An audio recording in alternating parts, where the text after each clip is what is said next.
Welcome! My name is Kelly Anderson, and this is Fanimated, the animation fan podcast where we get a chance to geek out about our favorite animated media. Released last year in 2018, Spider-Man Into the Spider-Verse has won an Academy Award, Golden Globe, Critics' Choice Award, Hugo Award, and multiple Annie Awards. But if you want more evidence as to why this film is exceptional not only in the superhero genre, but also groundbreaking through its animated medium, Nathan Knobloch and I are here to completely geek out about this film. As always, spoiler warning for those who haven't watched, and if you haven't, it's currently on Netflix in the US. So let's get started and let's get animated.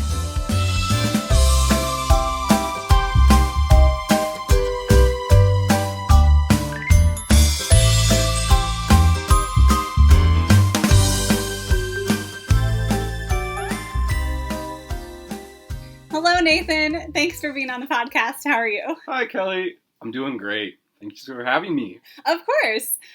This is like the perfect movie to talk about with you, as you are a Marvel fanatic and know a bit about the comics. Yeah. In terms of the people I know, I think I'm the person who knows the most about the MCU and all of the Marvel movies. I really, really love the movies. Mm-hmm. I'll be honest, though.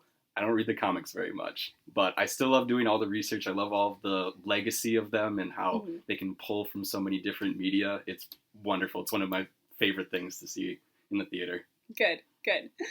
And Into the Spider-Verse is just absolutely groundbreaking in animation, so we definitely had to talk about it at some point. Yes, we've been kind of hinting at this for a couple episodes at this point, and yes. I'm so glad to finally be on, sort of as a new guest, to be here. Yes, this is your first time, which is crazy. It is. Like, we talk on the side and everything. I always felt that I wasn't as big a fan of anything to actually come on and to just geek out about it, but when it comes to MCU, I am here to talk about it for hours. So you've got it covered. Yep. Awesome. Well, Nathan pointed out that we totally skipped saying synopsises like every episode, so we're going to start with that. Yes, if for some reason you haven't seen Spider-Man Into the Spider-Verse, which is a crime, and you should go, fix that immediately. It's on Netflix right now, so you have no excuse. So yeah, Spider-Man Into the Spider-Verse follows the Spider-Man story, but through the Spider-Man Miles Morales. Mm-hmm. And a lot of other spider people get into the mix. So do you have a specific synopsis overview you want to say? Sure. Like Kelly said, it follows the exact same spider hero arc that everything always does in any of the Spider-Man movies. Of he gets bit by a spider, he suddenly gains powers, he's an awkward teen in some sort of tech magnet school, but doesn't really know how to fit in. And so it's both a coming of age story along with a superhero story, which is always very fun. Mm-hmm. He ends up having to use his powers to fight crime, and in the midst of fighting crime, ends up losing something very valuable to him. In the typical Spider-Man, it's his Uncle Ben. In this one, it's his Uncle Aaron, not his father figure, but still a father figure of sorts. Yes. In a very interesting way, of his Uncle Aaron actually being one of the villains in this story. Correct. But then through that trouble, he overcomes it, gains control of his power, and is eventually able to defeat the villain in the end, who in this scenario is the Kingpin, who is trying to create a multi-dimensional time machine, crazy, blow up New York death machine type of deal. And so there's his whole backstory of Kingpin's backstory of trying to bring back his family that had left and died in a car wreck, but then doing it at all costs isn't really worth it to the rest of New York. And so Miles Morales and the other spider people end up having to put a stop to his dastardly plans. Yes. And get all the spider people back to their actual universes. Exactly. Because they've been sucked out of their universes into Miles's universe by this machine that Kingpin has created. And I always think it's odd, because if he's going to take his wife and son from another universe, isn't he just stealing them from another Kingpin, who will then in turn, seek revenge? Right. As villains, sometimes they're not exactly the smartest. Right. They want what they want, and they want it right now. But I think a really interesting thing about Kingpin, though, is that he believes what he's doing is the right thing. There's no real qualms in, like, the idea of that, once he gets them here, they'll have the whole, they don't fit in like all the other spider people, or that this could be disastrous to New York. He is so upset about losing his family that he'll do anything to get them back, which in a way is a bit of a heroic endeavor, but still at the lack of sympathy to the rest of New York kind of, puts him on the wrong side of the law there. Absolutely. So leading up to when the film came out, and that was just last year, was this film on your radar? Did you go see it in theaters? Of course. I only go see Marvel movies in theaters, and usually I'll only exclusively go see MCU Marvel movies, just because there's no other way to watch it. Like, you have to go to the theater, and you have to watch the big explosions and all the fight scenes and the drama and the pageantry of it in a theater. But this was on my radar. It is technically not MCU. It is an association with Marvel. Yes. So it's still a sort of the Venom era thing where Sony still owns some of these spider people licenses and whatnot, but they still did such a great job of paying homage to the other MCU characters and the other spider movies as well. So you can see very much at the very beginning of the movie, it goes, "Hi, I'm Spider-Man. Let's do this one last time." And then it shows you a little, like, all of the meme clips, essentially. Like, this movie is very self-aware of the present day world that it is in, but also in the world of, like, Spider-Man as well, which is an amazing thing to watch. And I love seeing all the little Easter eggs that they hide in there. Absolutely. They have so many. And I was just listening to the commentary for the film, and like the very beginning, what, got me hooked right away when I was watching it was, because I grew up loving the Tobey Maguire Spider-Man. He's great. Everyone gives him so much crap, but he's one of the first, like, comedic superheroes. Like, you had these, like, well, you obviously had, like, the old school campy Batman, but, like, most people were used to, like, that really dark Christopher Nolan Batman, or like the dark Man of Steel. Like, everyone was having these super edgy, like, heroes. But Spider-Man isn't that. Like, he's a goofy neighborhood kid. Exactly. And that's what makes him wonderful, in my opinion. Absolutely, yeah. So growing up, Spider-Man was always my favorite superhero because it was the only one I cared about. Like, the only one I went to go see, we had the VHS Spider-Man. I was like, Tobey Maguire's great. And so, of course, when they reference all these scenes at the very beginning with Peter Parker, and the dance, he does the little dance. I about died in my seat. Oh, it was so good. And they made fun of it as well. They were like, this was stupid and ridiculous. Right. Remember that? Yes. And it was so funny. And the commentary, they were saying that almost didn't put that joke in. And then someone, I forget who it was fighting to keep it in. And I'm so glad they did. Because, like, it's a really good, that whole sequence is a very good, like, kind of icebreaker and breaking it. It really does. And it, like, a lot of what people complain about in modern MCU movies is that you have to have watched the 23 movies before to catch everything. And so when they come out with sort of that opening sequence of, like, hey, you remember all this? It's funny, but we're really going to be doing something different. And they kind of establish that, like, here's your homage to all the fans that know everything, but we're not going to, like, saturate the whole movie with it. It was really well done, in my opinion, as well. Yes, it was very well balanced because those that got the references had something to gain, of really great connections. But you don't have to see any other superhero movie at all to enjoy this film. No, not at all. And you can get it and you understand it, and it's hilarious. And you'll still find so much to enjoy from it. Did you get a chance to see it in 3D? No, I do not go see 3D movies because of my, I'm wiggling my glasses for the listeners at home, but it's really hard for me to watch 3D movies just because I either have to choose see it really blurry or see it, like, off center because the 3D focus doesn't work. So I go see normal definition. I actually have a little bit of, like, a ritual of going to see MCU movies and whatnot. I go, like, the Saturday morning by myself when no one else is around. So I probably went to go see Spider-Man Into the Spider-Verse with maybe, like, 3 other people in the theater, and it's just me nerding out by myself. Yes. It's sort of just, in my opinion, one of the best ways to go watch movies where you don't have to worry about, 8-year-olds interrupting you, or Absolutely. midnight premieres where you have to go to work the next day. Right. I can usually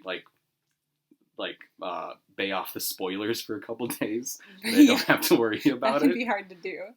But, yeah, I asked because I didn't get to see it in 3D either, and I know that this film especially, they just put so much effort and it's so different in 3D. So yeah, I just wondered.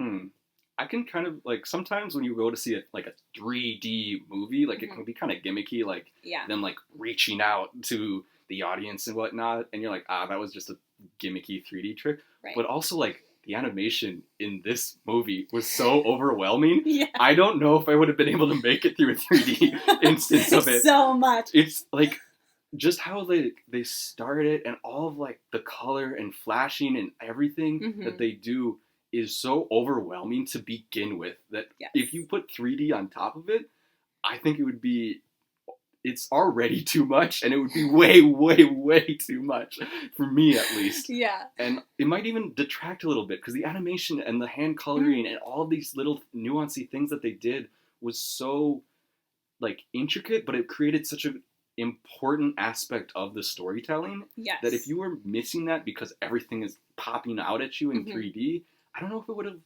been as great. That is an excellent thought.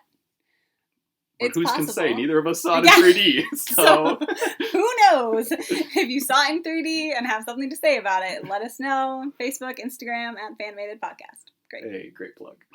I tried.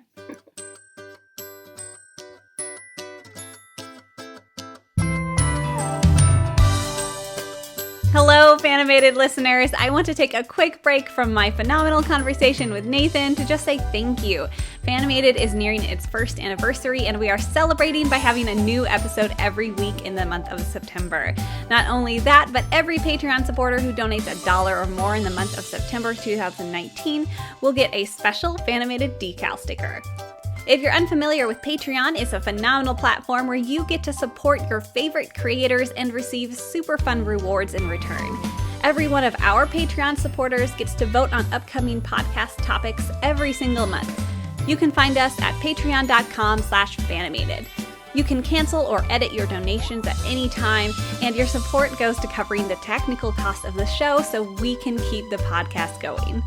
Again, every donor in the month of September will be sent a decal sticker, so be sure to check that out and input your mailing address when prompted.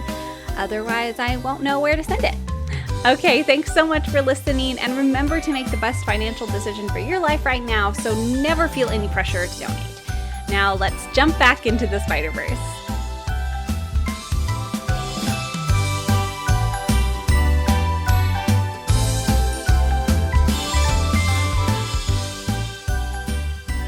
So, tell me all about Miles Morales. So, Miles Morales didn't really exist until 2011. Oh, so that recent. He is quite recent, and it sparked because of the rapper, actor, comedian Donald Glover. So, Donald Glover, also known as Childish Gambino, is a famous rapper, actor. He's done so many things, but he was most known for being Troy on The Community. And so he started a little bit of a grassroots campaign to try and get an audition spot for when they were remaking Spider-Man the first time. So the one that eventually became the Andrew Garfield Spider-Man. Sure. He wanted an audition to be Spider-Man for that. And so they started hiding little spider things into Community. He was wearing Spider-Man sweatpants. There was this whole sort of realm around it. Yeah. And people really got behind him. He was like, yes, this would be great. This would be amazing. But then, the bad part of the internet came in and went, hey, no, Spider-Man is a white guy. A black person couldn't play Spider-Man. And Yikes. Obviously it's a very few people, but there was that sort of backlash to that. And Marvel went, wait, what do you mean Spider-Man can't be black? Wait, no, hold it right there. And so Donald Glover's grassroots campaign started in 2010, and so in 2011, Marvel came out with an Afro-Latino Miles Morales, who was going to be the next Spider-Man to represent all of the diversity that is New York at this time. Wow. And so they essentially like heard that feedback and saw Donald Glover and his inspiration to try and be Spider-Man and created a character that would fit a Donald Glover Spider-Man. Wow, that is phenomenal. I can't believe it came out of like just that, like grassroots kind of gathering of people like, yes, this is what we want. Yeah, it's amazing. And like beyond the fact of that of like Spider-Man has to be this, Spider-Man doesn't have to be that. I think this movie does an incredible job as well to show that everyone can be a hero. Yes. Every single person can be Spider-Man. And that's one of the greatest themes in this movie. And for just Miles Morales existing in the first place. Mm-hmm. And so I love that story because it's one of like, this is how the internet can be great and also, you know, stick it a little bit to that little bad part of the internet that wants to yell and scream about things. Absolutely, because there's definitely a lot of that.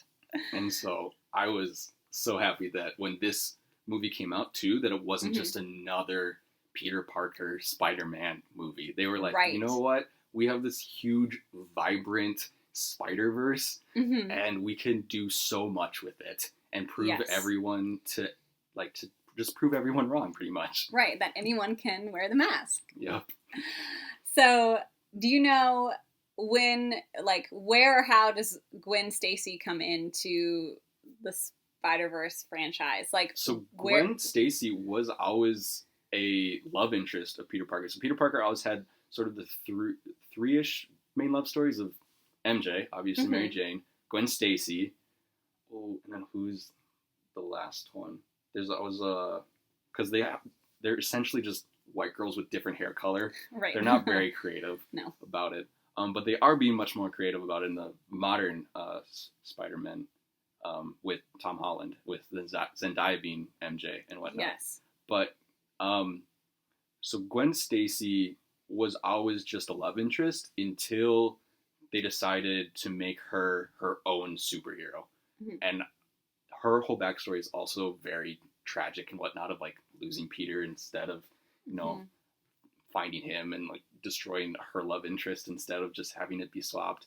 It's so sad, but also it's so great that she gets the representation that she needs. Like, she's not just a love interest. She's a love interest that they were like, you know what? We could do a lot more with this character. Just let her get bit and let's see what happens. And it's a wonderful story from that point on. That's awesome. Am I right? Because I don't know much about the backstories of these characters. Like, so Peter dies in Gwen Stacy's story. Yes. And did Peter become evil? Sort of. So in Gwen Stacy's backstory that you get a little bit of the glimpse in Into the Spider-Verse, they're always working for Oscorp. So Norman Oswald, he's the Green Goblin. He's sometimes also that giant sort of like lizard character. What is the name? I think they just call him like Lizard, or he's just another iteration of the Green Goblin. But essentially what ends up happening in that story is both Gwen Stacy and Peter Parker are working for Oscorp, and Gwen Stacy gets bit, but Peter ends up getting the sort of chemical X that turns him into the Green Goblin, and he starts to sort of lose his mind and go crazy from it, just much like how Norman Oswald and then Patrick Oswald, his son, do in like the original trilogies, how you have that Green Goblin sort of cycle. Essentially, instead of it being the Osborns, it's Peter Parker instead. And so he ends up having to be put down, killed.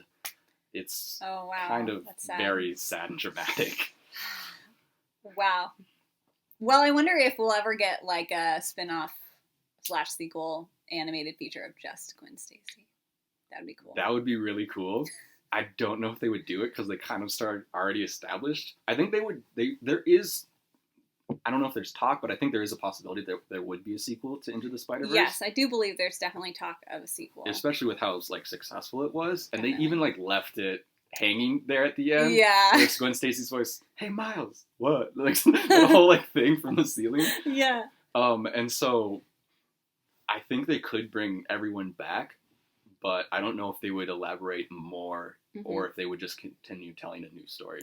Right. There's an infinite number of villains that they can pick from, too. Yeah, that's what's great about this new story is that they really are just bringing everything into this one, like, movie, and they can kind of choose whatever they want from this comic universe and, like, put it in, because it's, the Spider-Verse, it's like there's infinite possibilities. Yes, it's really smart from, like, a narrative, like, point of view of just like, well, we have a huge backlog of all these different things. Why don't we just throw them all together? Like, why not? Why not? It's almost the whole, X-Men timeline mess, but, like, as long as they aren't trying to tell a huge long narrative story, it's going to work out. And it did work out really well for one movie at least. So. Yeah. Hopefully they can do more. Mm-hmm. So, do you have a favorite spider person, like, of the ones in the movie? Gwen Stacy. Spider Gwen. I thought you were gonna say that. I have her outfit as a hoodie that I wear for Halloween, Kelly. No.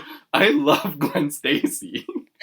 And tell me why, Nathan. Because she's awesome. She's this love interest, like how I've just explained. She's a love interest that, became her own power and her own, like, self, and, like, she wears ballet flats and is in a band.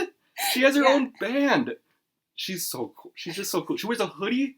That's her like, her whole, like, her not just, like, Spanx and a cape. It's a hoodie. It's great. It's amazing. And her haircut. That's what I thought. Her haircut is super cute. Great. I would say I obviously love Miles Morales and Peter B. Parker. But I really, really appreciate Spider-Ham. Peter Porker. He's John Mulaney. John Mulaney, voice acting a pig.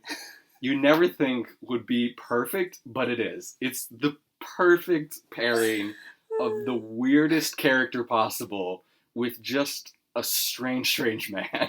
Yes. And even the directors in the commentary were like, we never thought John Mulaney. We were just, like, given his audio stuff and we're like, we don't know why this works, but it does. It's so great. Peter Porker is one of the magic gems of this whole movie. Yes. And all of the dialogue, when he at the end is leaving and he says, "That's all, folks," and then they're like, is he legally allowed to say that? There's so many little things in this movie that sort of break meta, because they are all fully aware that they exist as superheroes in other stories. And so, like, they are telling their stories like they understand that they are comic book heroes without really admitting it, and not doing, like, a whole bunch of, like, Deadpool-y, like, very, like, break the fourth wall type things. But, like, they understand that they exist in a universe that is different than other people's universes. Yes. And Spider-Ham does the most of that, I think, because, like, and he gives Miles the hammer and is like, "This'll fit in your pocket." Yes, well, that's one of the best things about those three side characters is that not only are they from different universes, but they're animated like they're from different universes. Yes. Like, yes. Peter Porker is obviously, like, this very Looney Tunes cartoony thing. Spider Noir, Nicolas Cage, amazing, is all in black and white. He sees in black and white. All of his jokes are about him being in black and white. He's this very, like 20s detective or 30s detective. Yeah. And then Penny Parker is an anime girl. Like, she has a big mech suit, and she's has the big anime eyes, and she has the hair. And obviously it's not, like, perfect anime, because that would look very, very weird. But they still made her look uniquely different without it detracting from the story. Exactly. And again, the commentary was talking about how they basically, it felt like they were making 5 different movies sometimes because of all the different styles they had. And you can only do this with animation, tell the story and show so clearly they are from different universes and how this even works. Like, it's so good. So good. It is amazing. And so, like, one of the definitions of great art is if it, how do you phrase this? If it encapsulates the media that it is portraying in some way that only that media could portray. And so doing this movie as a cartoon, as animation, and then encapsulating so many grand animation ideas into it, turns it, I think, more than just, this is very pretentious to say, more than just a movie, in that it is art. That all of the work and like drawing and hand animation that they threw into this, and all of the amazing things that they did with the animation side, turns this into an art piece. Absolutely. It makes me so excited to talk about, oh goodness, because they really, I mean, they were like, we have an opportunity to do an animated Spider-Man. We want it to feel like you are inside of a comic book. And they took that and they ran with it. And they did super phenomenal things. Let's talk about them. All right.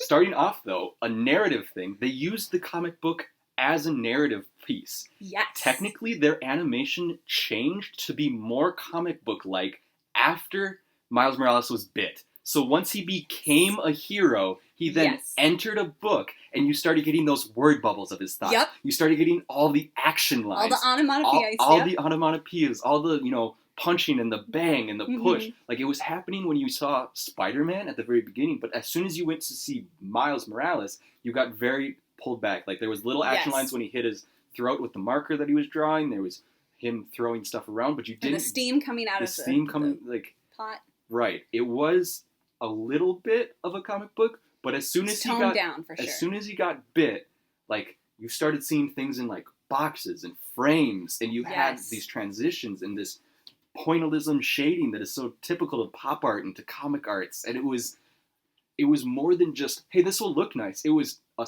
narrative element, which was phenomenal to see. So cool. Oh, and I love all of those things, like, especially when he is falling off the building and so just like, that's one of my favorite bits. Oh, I can't. Was that when he was, like, testing out his powers to get the Great Leap? I love when he climbs up the building to the top, and then he looks over, and no. And then it goes all the way down. And then you see him going back down the stairs.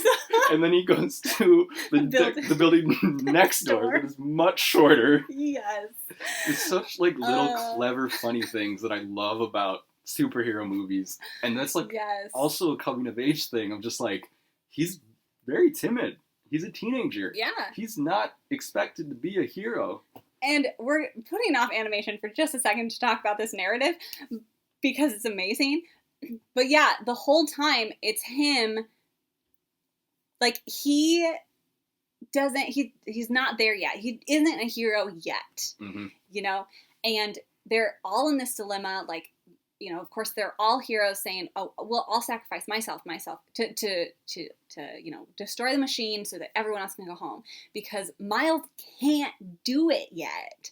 And the whole thing is just him getting to the point where he can. No, this is his job to do that. Right. And he's like getting there, and that tension of all of the spider people want the best for him and want him to get there, and like they know what he's going through, but also like, you just can't do it yet. And that's like, that tension is so phenomenal. And it's not until he has that talk with his father that he's like, yes. Right. And so that is the quintessential Spider-Man story arc right there, of that you gain power, you don't really know what to do with it, you're not all there yet, you go through a great loss, and you come out with some sort of fatherly atonement to then have like self-actualization as a hero.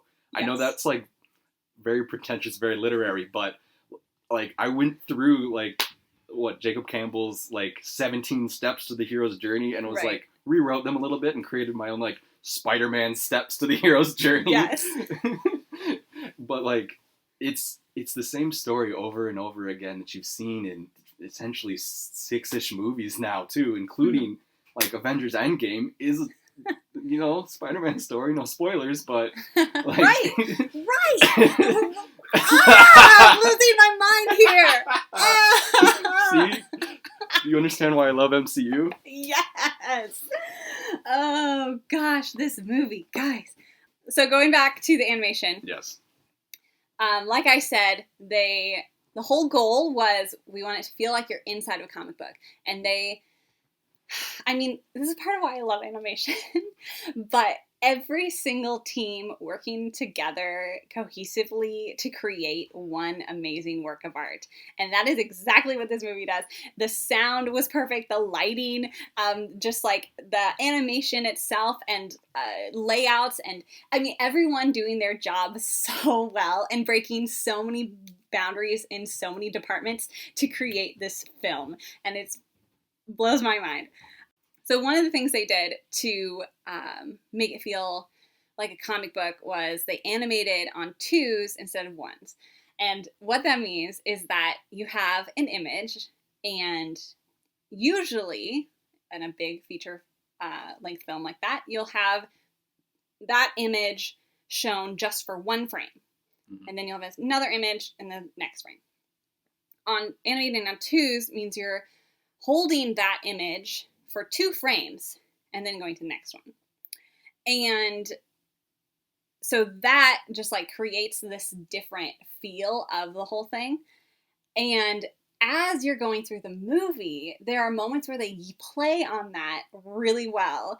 One of my favorites is when they're going through the forest after getting the computer. Yep, after the great heist. Yep. Yes, so Peter B. Parker and Miles are swinging through the forest, and they actually animated them one off of each other, so that they weren't in sync. They weren't in sync. Yep. Until that one moment when they're web slinging through, and Miles gets it, and they're going together, and then they merge, and so their actual animation frames are now together and on point. Yep. Crazy.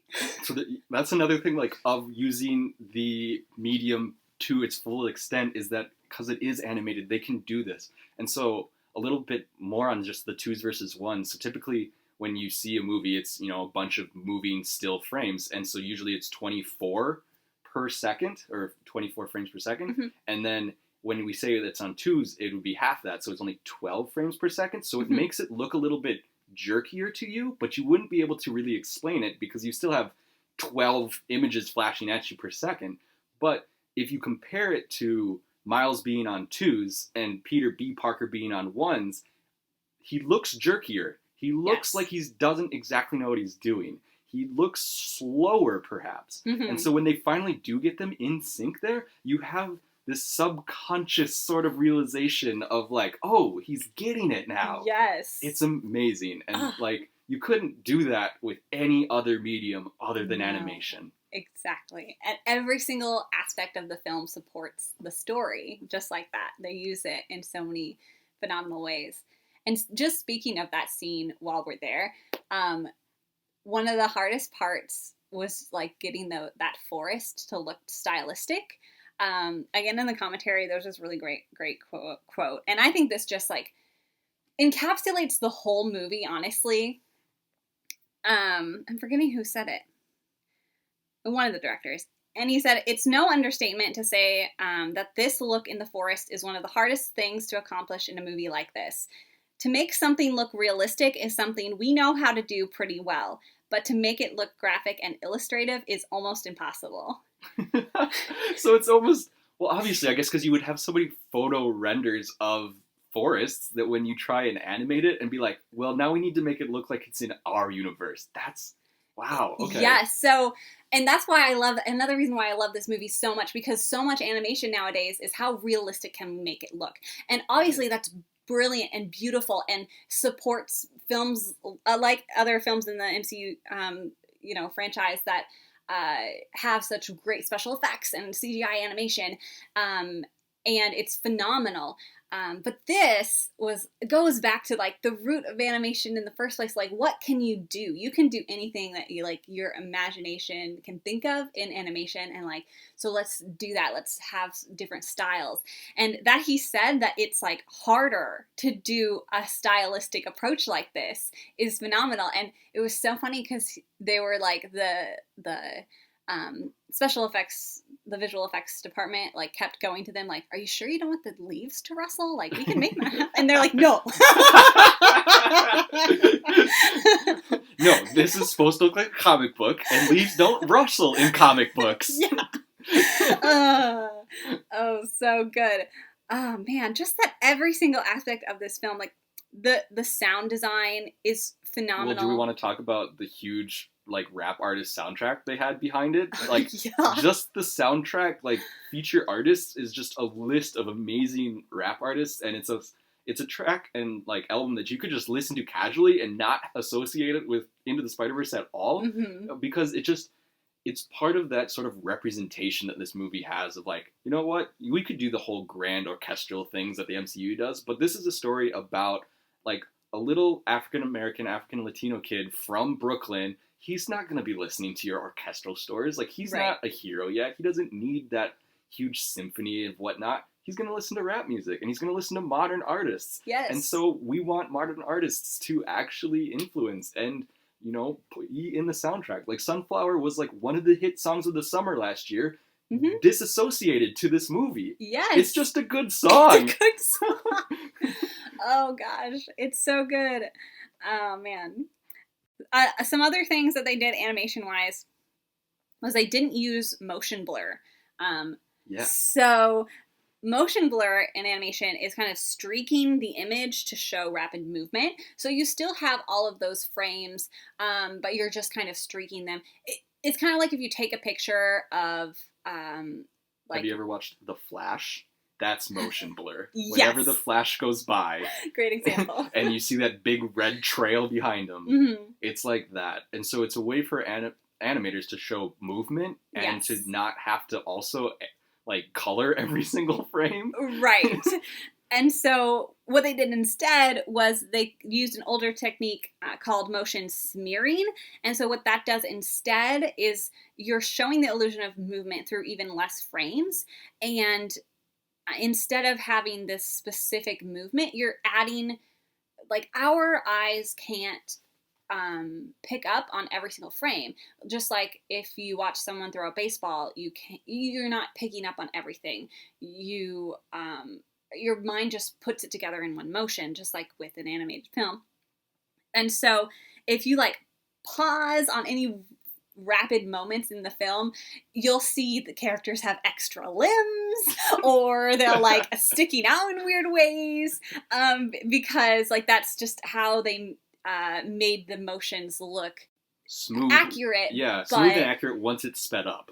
right. Once it's sped up, exactly. But that's another good point of this movie, is that you could pause it at any point and you will get a crystal clear framed image of something that someone had to like draw and animate. Yes. Every single frame of the movie is a perfect like comic book page. Yes, absolutely. You could pause it at any point, and that was the goal. And that's why, you know, they do use these other techniques, was they wanted, you to be able to pause it and go, this is this work of art. This could be in a comic book.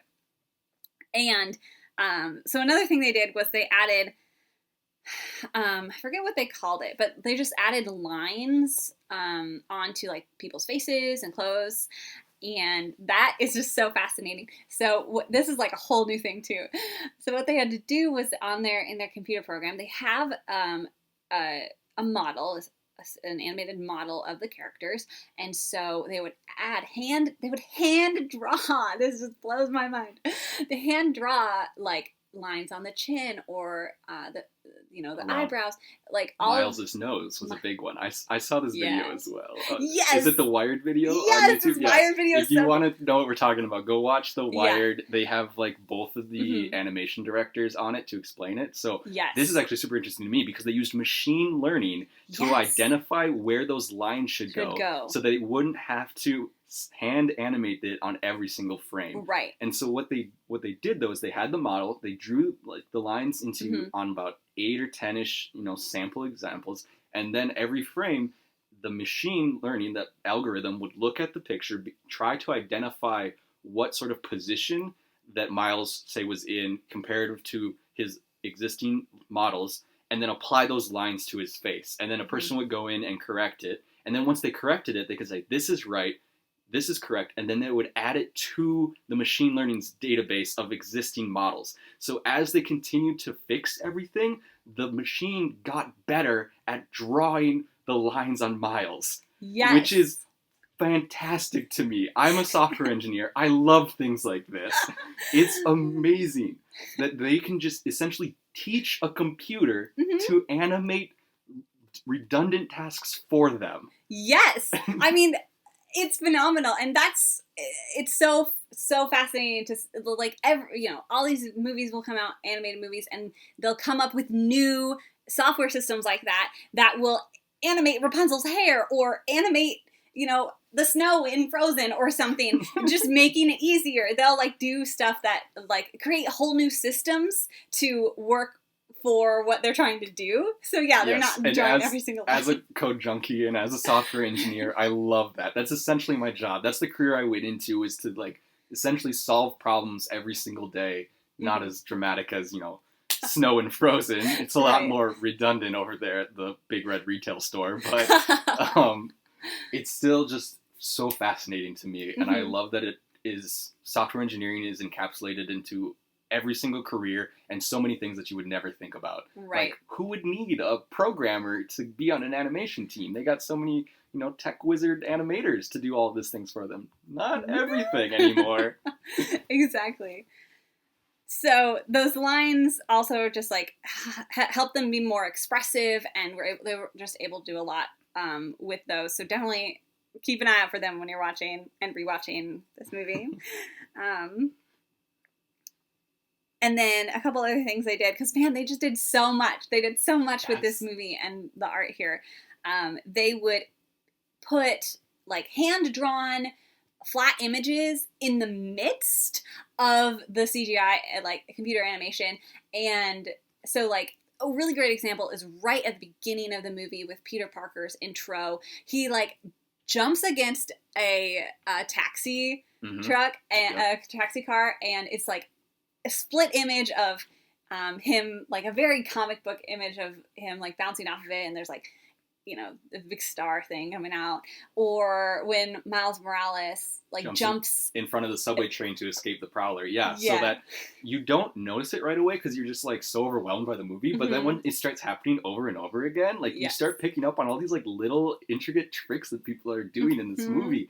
And it just sort of evolves into more and more as you watch it or as you rewatch it. Yes. And then the other thing they did was they put things in focus by making the backgrounds blurry, and they made it look blurry in quotes. It's not really blurry. It's like a misprint on like a comic book page. Yes, that's amazing. So in old-time comic books, you would have a minimum, so they would have to mass produce them, obviously. And so you'd have giant, huge printers that would be responsible for laying one color down at a time.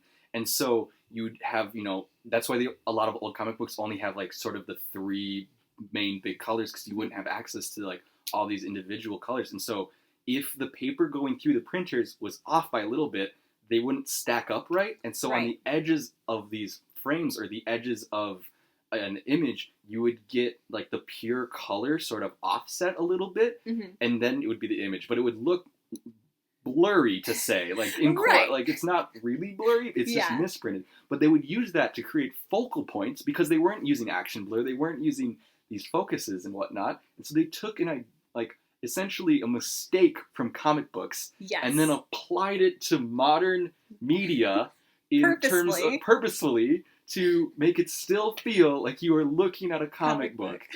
It's unbelievable. It's also, I'll be honest, it's really hard to watch when you first get into it. Right. It takes a little bit to get into it. You have to get used to it because everything still feels sort of flat because it's animation. And so you're not used to seeing things sort of in the foreground that are still blurry necessarily. Right. And so that's when 3D animation would be very overwhelming. I'm already very overwhelmed trying to look and dissect. Because it kind of looks like you're watching a 3D movie without the 3D glasses anyway. Yes, it does. It does. Yeah. And so you're just like, am I going blind or is that in focus? I'm so confused, but it's really well done. And if you aren't directly staring into the blur and obviously looking at what is supposed to be in focus and not super analyzing it, it does a very good job of actually drawing your attention to what you should be looking at. Exactly. And that was a whole new system as well that they developed. So all of these crazy things took like 4 times as long to animate. So this was the largest animation crew Sony Animation has ever had. It was 140 animators. At one time, like 170 animators on this film. That's 4 times the amount crazy. that a normal film would have. And that's just animators, right? That's Yeah. not like people Yeah. doing scores and editing and writing and all the recording and the focal points and the 3D. Like, that's just animators. Yes. Oh, man. Yeah, just to animate everything. Like, wow. And they made a joke on the commentary that last scene, that last battle, like all the crazy colors and all the things, which by the way, also super fun lighting. This whole movie, like I could just talk about the lighting for an hour. But they did want that kind of last. And so by the end of production, their computers were running really slow. And kid you not, their programs or whatever, they were afraid they were going to break it. You need more RAM. Get bigger servers.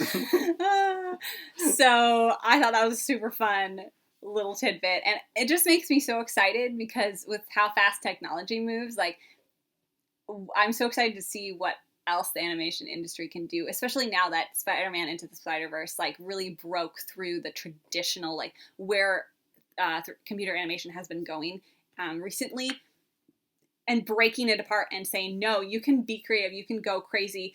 Like this production did a really good job. They really encouraged every single department to break the boundaries and to bring wild ideas to the table, and they used them. So it's amazing. So, Nathan, you had a little bit more to say about Kingpin. Yes. So I said the Kingpin had heroic aspects before, and that is very characteristic of what you might call an anti-villain. So I'm obsessed with superhero movies, and a lot of people will say all superhero movies are exactly the same, and in some ways they are, but it's the nuances that are very, very interesting to me. And so the idea of heroes, anti-heroes, villains, and then most intriguing anti-villains is something that I really like to do character analysis on a lot of these people. So, like, obviously, a hero is someone who knows what is good and does good for people. He's, Spider-Man. He's Superman. He's the stereotypical Captain America who his fist is the fist of justice, like, sort of deal. Mm-hmm. Like, everyone is very familiar with heroes. Anti-heroes and all the antis are sort of stranger, so you usually get like heroes paced against villains, but if you ever get like an anti-hero, like I would consider Peter B. Parker an anti-hero in this movie. So an anti-hero is someone who sort of understands what good is, and in the end of the day will do good, but it's sort of, pulling some teeth along the way. And so Peter B. Parker, he's got like a good heart and whatnot, but like in the very beginning, he doesn't want to help Miles Morales. He's like this washed up sort of bum, like his marriage is ruined. He doesn't want to save anyone anymore. And he knows that that's, sort of wrong, but he still isn't getting out of it. And so you can have all of these different dynamics of what a hero is, and it can prove so many different things in this narrative and the storytelling. But obviously, superheroes are nothing without their villains, and I love villains. The villains are the best part of any superhero. Like, I just love villains because they're not, like, they're actually, people have been doing a really, really great job of making dynamic villains. Like, villains used to just be punching bags. Like, they were this great evil in the world that needed to be stopped. The Saurons of the world, or, Red Skull. You gotta punch every single bad person in the face, and that's how you save the day. But, like, that's not how the world works. Like, nothing in the world is so cut and dry like that. And so Kingpin is sort of, he's still bad. He still could destroy New York. But what he's trying to accomplish and, like, save his family is something that a hero would do. A hero would try and save their family. And so if an anti-villain is defined as someone who ends up doing something bad, but they think it's the right thing to do. they never think they're the villain. Like, one of the easiest examples is Thanos. Thanos thinks what he's doing is right. Thanos is an anti-villain. Technically, a lot of the all of Avengers Infinity War is actually, could be argued, is a narrative around the protagonist Thanos. Like, it's never really, it's being told by the point of view of Iron Man and the big three of Thor and Captain America, but really it's how Thanos interacts with them, and Thanos is technically the main character. He has the most screen time. Except... sort of not. Well, but like, Endgame, but you're talking Infinity War specifically. I'm talking exclusively Infinity War on this one. Yeah. But they sort of cut Kingpin off at the knees in this one because they established him to be very evil intended at the beginning where he kills Peter Parker and never really got around to why he was doing things and his motivations until the end. Right. If you ever have watched Daredevil Season 1 on Netflix, it's not animation, but it's still very, very good. The Kingpin in that season is essentially trying to run for political office, and he's being propped up by drug and gun sales. So he's bad, but he's using his sort of, underground influence to essentially try and enact change in the community, and he feels like the good he can do as a political figure will, outscale any of the bad stuff that he's doing to prop up his organization. And so in that narrative as well, he isn't involved in any of the villainry of it until really close to the end, until 8 or 9, where he actually starts, like, Daredevil's closing in on him and he has to start sort of thrashing out and, throwing some fists around. Right. But I love the Kingpin in Daredevil. I think he is so dynamic. His relationship with his wife, Francesca, is incredible. Francesca is completely oblivious to anything. She just understands, like, what he's trying to do and is incredibly supportive of him as well. And it's amazing to see him try and be good, but inevitably fail. And so it's not necessarily that, the bad guys essentially defeated him too. It was sort of his hubris as well. And so if you go into the Spider-Verse with that whole Kingpin backstory, he's a much more dynamic character of, like, a family man, but gone wrong. Yes. And so, they eventually, defeat him, but can you blame him for wanting to save his family? Like, there's a little gray area in there that you don't get with a pure villain. And I love that. I love those little gray areas of when any of the heroes or even the viewer has to sort of question their own morals. Yes. And look at it from a different light of, yeah, he's still bad. And, the good guys are still good. And I'm still going to cheer for which side I really support. But what about, like, that little idea? What about this little idea? Right. Absolutely. I love that. It's always more interesting to watch. And obviously they had limited time and they focused more on Miles, but if they had had more time to develop Kingpin, what they would have done. Or what they might do in the future. I don't know. Right. And it seems, Kingpin was obviously a perfect villain for this story, but I don't know if he's so well known in the ethos. Like, obviously I had seen Daredevil previously to this and knew enough about him to understand sort of his motives and what he wanted to do from the very beginning. And so I wasn't surprised because essentially his story is the exact same as it is in Daredevil. It's he, tries to prop himself up. He ends up losing his family. It sort of breaks him in the end. And so knowing that narrative arc of Kingpin is the same in both is, a wonderful thing to compare and contrast. But to a person who doesn't know it, I don't know if the movie comes off as strong, because a villain makes or breaks any superhero movie. Yeah. And an interesting tidbit about Kingpin is that they designed him so that he would be kind of just like a big black hole. Oh, yeah. That was their design inspiration. And so his character model is actually just a head and hands. So he changes height and width and shape at various points throughout the film, just to make him bigger or smaller compared to whatever is around him, so that he would always look like this big, intimidating force. That's very interesting that he's a big black hole, because in the Daredevil version, he's always in white. And it's supposed to show, like, his innocence and his pristine, that he's technically above it. It's this outward, like, focal point of his that, you know, he's above it all. That he is this perfect political figure, and that's the sort of presentation he gives out to the world.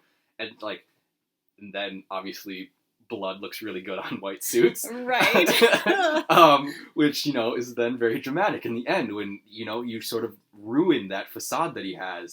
And so I love comparing and contrasting these two, because it's essentially the same character in the same story, but because of how they portray them and how they sort of go about the different intricacies and the nuances of the villains, it makes it so much more interesting, to me at least. Absolutely. I agree. That's really fascinating. It makes me want to watch that. Is that on Netflix? Daredevil, yeah. Daredevil? Is it one season?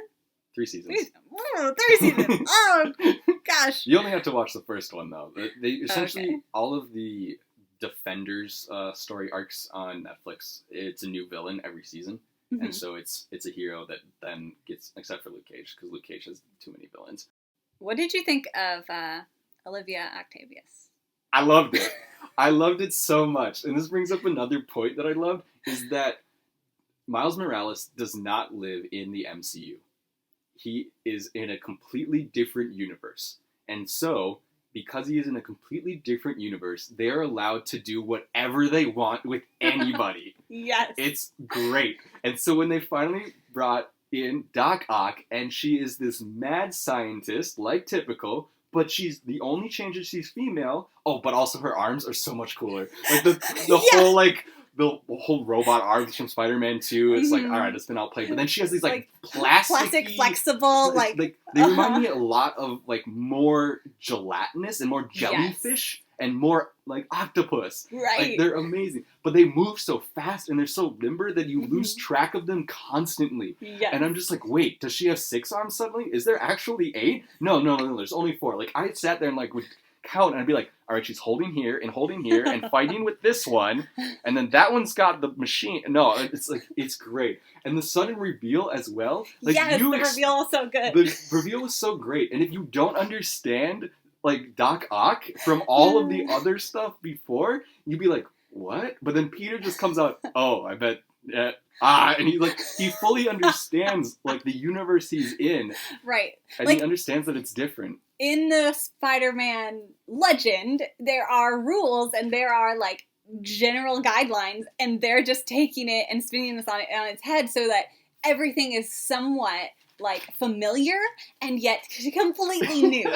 I love it. So that also was a wonderful game for me to play while watching the movie, is how many things in Miles' universe is just slightly off. Yes, like... So, how many things did you catch? Because I wrote a bunch down. You wrote them all down. I don't have a number, but, like, you can just look through, like, the city of New York and see, like, ads that are just a little bit off. Yep, and so some ads that were off is there's cola soda instead of Coca-Cola. One of my favorite ones is Chance the Rapper's hat in all of his album art is supposed to be a big 3, and in every single time it shows up is a 4. I caught that in, like, actually watching it, and he's one of the people that did part of the soundtrack. Yeah. And he's a huge, like, he's supposedly a huge influence to Miles, and so that was great that he was just all over the place. If you're looking at the Times Square when Peter B. Parker comes in, like, every single screen is something different. One of the best ones on it was John Mulaney has a weird special on Netflix with one of his partners. I don't remember the guy's name, but it's called Oh Hello, and they essentially pretend that they're like 2 old Jewish New York men, and they talk like this, and they're so stupid. But it's the same ad with the same people and their names, but it's called Hi Hello instead of Oh Hello. I got that too. It's great. Snapchat is called Peekaboo. The Shaun of the Dead is called Dusk Till Shaun. There's an EA water polo ad. Like, that's not a real game or sport, but it's a big EA sign with a guy with a giant water polo. And I'm just, it's so... And the first time that I picked up on anything that was very different was when he's in the graveyard rescuing Peter B. Parker at Spider-Man's grave, and the police yell out PDNY instead of NYPD. Oh man, I didn't even notice you didn't that. Even when you hear it, maybe I just watched too many cop shows, but you hear it and it sounds so wrong. Maybe I watch Brooklyn Nine-Nine a lot. It's a wonderful show, and they're always yelling NYPD, NYPD, and so when they yelled PDNY, I was like, what was that? Excuse me? That's not right. That's not right. Immediately something's wrong here, and so then you start like looking at all the little things that are wrong and stuff. Also, cars that were wrong, like FedEx is RedX for some reason, and like a bunch of things are just off about his universe. Yes. But everything is close enough that you wouldn't really notice it. But all these animators are just probably having fun, and they were like, here's a thing that's a logo, let's just change it a little bit. Right. Let's just move it a little bit. Another wonderful little animation thing that they snuck in there is when Peter's looking at his phone, and he's like scrolling in and trying to find his mom or dad's number because he's trying to call them or whatnot. Yes. And the actual creators of Miles Morales' names are above dad and below mom. And so in my notes, I actually... Like, how did he get their numbers? Yeah, he's got the numbers of... So the actual creators are Brian Michael Bendis and Sarah Pacelli. And so it says B. Bendis and Sarah Pacelli in his phone as a little homage to the original comic book creators of Miles Morales. Yes. That they are sort of his dad and mom as well. And there's just, I love little things like that. Like they sneak into all Marvel movies and whatnot. And so when they were able to do it with animation and do so many of them, it's just like playing a game to me at that point. Yes. And I bet the animators felt that way too. A couple other things, like just little Easter egg things, the animators, like everyone wanted to animate Stan Lee. So like in every single bus, in every single background, Stan Lee is in all of the like crowds. Yeah, Stan Lee is in so many parts, but the actual Stan Lee cameo of the mask always fits. I was rewatching it and I just started crying. Like it's so sad to just know his legacy, and like even watching like the new like Endgame and Far From Home, and then not being a Stan Lee cameo is just heartbreaking. It's just like he should be there. Why isn't he there? He's the god of this world. He's the full creator of it. Like you've had him around for a decade at this point, and just for him to be gone, just rest in peace, Stan Lee. Yes, I agree. It's so great that they're still able to put him into things like this, and you don't want them to force any weird CGI things in any of the movies. That would be, a little bit of a tarnish on his legacy. For sure. Don't do that, please. Whenever you see one of those cameos now, rewatching it, it touches you a little bit differently. Absolutely. And I'm sure in any animated sequels or within the universes that he's created, that he'll show up because, they'll animate a Stan Lee in there somewhere. So there are lots of other like little animation things I didn't get to. I'm going to put that Wired video on the Patreon. You don't have to be a patron to go look at it, but definitely watch that because it's fabulous. There's lots of things in there we didn't touch. But yeah, this movie definitely has, I think, sparked the imagination of animators and future animators like everywhere. And so I'm super excited to see what happens next, like with other studios or with Sony Animation, what they're going to do and how they're going to just continue developing new ideas and hopefully kind of break out of the cycle of everything has to look realistic, and kind of dive into like, let's be more creative and make more stylistic choices. Well, Nathan, what have you been watching recently? I just took 3 days off of work for my birthday, so Yay. I've been watching way too much Netflix. But in terms of animation, I've been slowly getting through Hilda. Yes! Oh, I'm so excited! Tell me. From your suggestion. It's good. It's very good.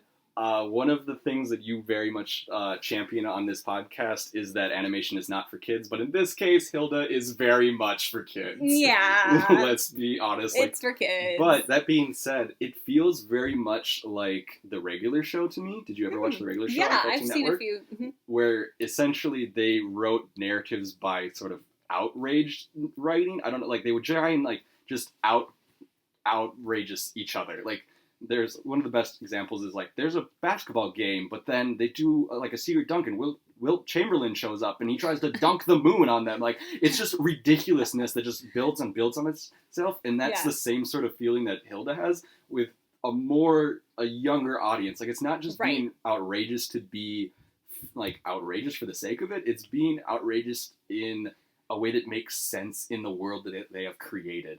And so I'm only about halfway through it all, but it's been very good. I really like David. I really like his bugs. Yes, and he's just so sweet, and he like likes his bugs, and they're always on him, and he's like why does this happen? Hilda's just like, bug check, and he's like, whoop, out, and they find bugs in his hair and whatnot. And it's great. Good. I I'm also so glad you're watching it. started watching Violet Evergarden off of both the Patreon's voting suggestions, which I'd never seen it, but then also a guy that I eat lunch with at work also suggested it. Mm-hmm. I don't get it. I'll be honest. It's very strange to me. It's like the very normal, like, let's teach a robot feelings narrative, but this robot is... She's not a robot. She's half robot. She has metal arms. She has metal arms, but she's human. She doesn't know how to be human. Right, but it, like... Fine, don't use the word robot, but use just non-human character feelings. And I'm like, I don't understand like what they're trying to tell the audience. Like, is it an exploration of like how do you define love? That seems like what it is. But that is exactly what it is. But like, it's very strange. Also, she's trying to become essentially like a letter writer, and it's called Auto Mailing Doll. And I keep hearing Automail Doll from like Full Metal Alchemist. Oh, yeah. And I'm like, she's got metal arms. Is that the Automail? I'm very confused. What? That's all right. You don't have to like every suggestion I recommend. I'll try and give it a couple more episodes. I'm only through 3, but they've asked her why she wants to be an auto-mailing doll like too many times at this point. And I'm like, y'all need to get some better dialogue. I will say maybe it'll help with your connection to it, but it was written as like a shorter novella manga. So it's basically lots of little stories of the things that she writes. So I see it more as just like, there's not a lot of plot that happens. It's mostly just character exploration and exploration of like humanity in and of itself, and every single little mini story, like every episode goes into a different character or a different person that she's writing a letter for, and answers the question, what is love? Yeah, and so I think I've only gotten one of those now that I've watched the 3rd episode. The first 2 were such epilogue type episodes, so maybe it'll make more sense now that I'll watch a couple more. Sure. And then in the non-animation realm, I've also been watching Jessica Jones Season 3. It's been a hot mess. And that's kind of what I'm going to leave it at, that one. But Great. I watched so much MCU. And I also watched a bunch of esports things and a bunch of cryptography things around Security 3301. If you ever want to watch a bunch of nerdy things. Great. I have great suggestions for you. But in terms of animation, those 2 ones at the top are what I've been up to. Great. Well, I'm glad you're giving them a try at least. Yeah. Yeah, I appreciate it. I have been watching the usual Fruits Basket and Fire Force since those are coming out right now. I did try and watch the first episode of Fire Force as well. Yeah? And Toonami Stream is really messed up. It like just randomly would pause and it didn't get through everything. Ooh. And it was not a good experience. So maybe when it's all out somewhere else that's in a more attainable place for me, I could give it a shot. You gotta try Funimation or Crunchyroll, man. Okay. And at least Funimation, I know you just have to watch the ads, and you can watch it for free. I pay $5 a month so I can watch it. All of your animation. All of your animation. You're an animation junkie. Yeah, and Fire Force, it's just the animation is so pretty, and I think the story is like, okay. I was kind of getting that as well. I was like, what are they trying to do? Are they just trying to like, how cool can we animate fire? Is that pretty much the plot line? Yeah, basically, and I don't mind. I'm just there for the fire. But then I'm also rewatching My Hero Academia because the next season is coming out this fall, and that is one I want to mention to you, Nathan, specifically, because I want you to watch it so bad. I have tried so many times, Kelly. I have started watching that show at least twice, if not 3 times, and I am just so not enthralled by the main character. You don't like Deku? No, he is... I love heroes. I love villains. He's nothing. It's the story of him becoming the greatest hero. Oh, man. It's the journey. Sure. I don't know. Have you gotten to season 2? No, I haven't gotten to episode 3, Kelly. Okay. You need to power through. Okay. All right. Because you're such a superhero fan, this is the perfect meld of superhero anime. Yeah. Sure, but I love fairy tale anime where they're all instantly superheroes. And they're all silly, goofy superheroes instantly. And no one is trying to bully each other maliciously. Okay, well, you're going to get a little bit of that. Oh, man. Okay, well, you can do what you want. I'm a little, I'm partial to My Hero Academia. And it's fine. Well, hey, maybe if you put me back on the podcast, I'll have an issue and, a reason to watch it all. There you go. There we go. Coming up next, Nathan talks about My Hero Academia. We'll see. We'll see if I'm a fan of it enough to be on the Fanimated podcast. Right. And I never pressure anybody to, watch something they don't enjoy. I would hope that you go a little further into it, hopefully. All right. I will, Kelly. Thank you. Okay, thank you so much for joining me on the podcast for the first time ever. Thanks for having me. You're very welcome. This was wonderful, and we'll definitely have you on the podcast again. Looking forward to it. Hopefully to talk about Spider-Man Into the Spider-Verse sequels at some point, too. Ooh. Yes! Hopefully it's coming. We'll see. We'll see. All right. Have a good one. Bye. Bye.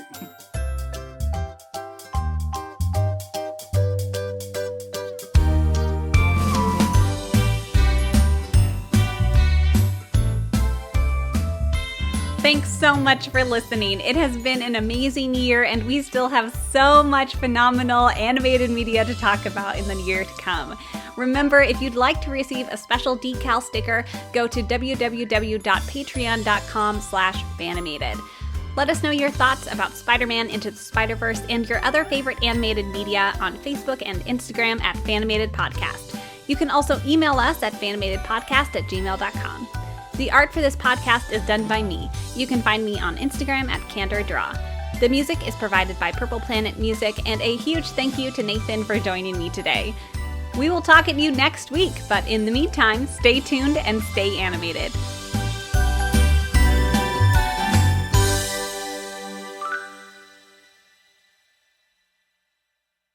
Hello, Kelly and fellow Fanimators. Nathan here in a post-pod voice memo because I have a little addition to my story about Donald Glover. So even though the part of Spider-Man went to Andrew Garfield in the first remake, Donald Glover never gave up wanting to be a part of the Spider-Man movies, and was cast in the first Tom Holland Spider-Man movie as a minor villain. That villain's name was Aaron Davis. That's the same Uncle Aaron who is the Prowler in Into the Spider-Verse. Glover even has a small line about getting weapons off the street because he has a nephew that lives around here. That nephew is obviously Miles. So even though Into the Spider-Verse isn't in the MCU, there is a Miles who could at one point become an MCU character. Donald Glover's influence over this character is amazing to me. He can go from inspiring the creation of an entirely new Spider-Man to playing his uncle and potentially bringing him into the biggest cinematic superhero universe. Thanks again for listening. Hope you enjoyed the fun facts.